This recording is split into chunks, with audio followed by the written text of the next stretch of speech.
the synchronous motor for the constant load.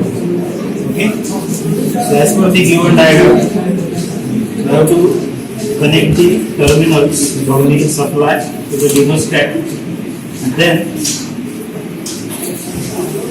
the output terminal of the thermostat goes to the respective parameters mains, which will be the main terminal M.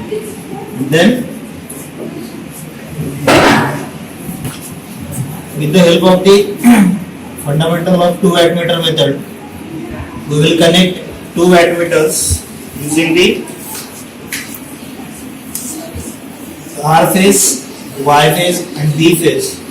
So wattmeter will be connected in current coil, the wattmeters will be connected in R phase and B phase, and the V terminal of the wattmeters will be connected to the Y phase. Okay. So then, to measure the supply voltage, we will connect the voltmeter across the any of the two phases, which will measure the line to line voltage. Okay. Then we will connect the field circuit of the synchronous motor by having the switch to have the proper synchronization of the armature field and field winding flux. So we will start with the procedure that we will supply the synchronous motor with 290 volt, which will be required to run the synchronous motor for the 75% of the synchronous speed, and that will be the exact point or approximate point for the synchronism of field. Means at that point the synchronous motor or field will be in synchronism with the armature field. Okay, so that point we will turn on the DC supply. So from the first, we will switch on this 3-phase AC supply, and we will increase the AC supply gradually up to the 290 volt.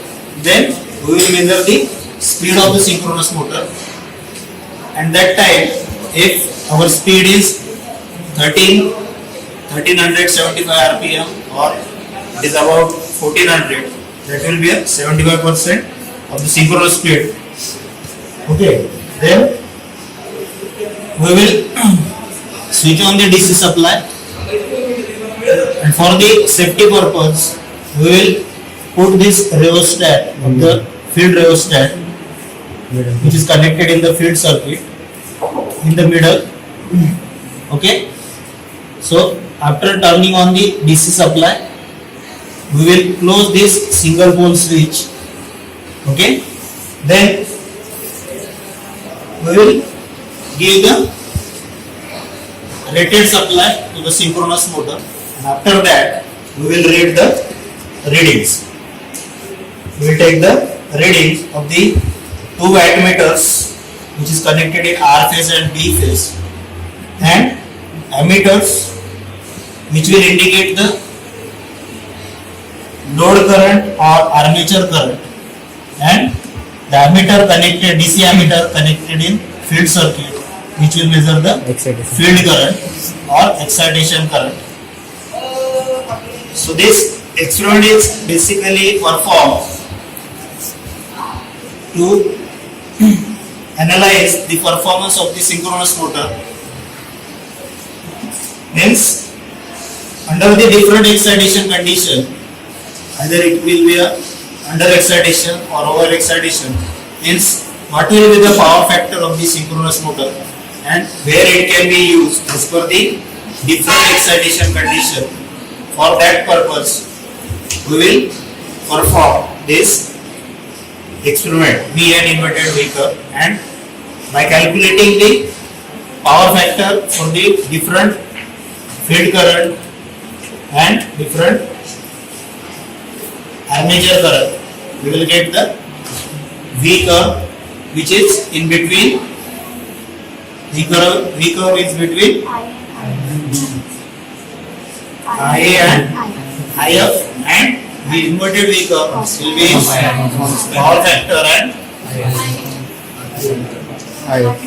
so with the application of this experiment we can conclude that for the different power factor condition the synchronous motor can be operated on the different power factor condition for the unity power factor, for the leading power factor and for the lagging power factor.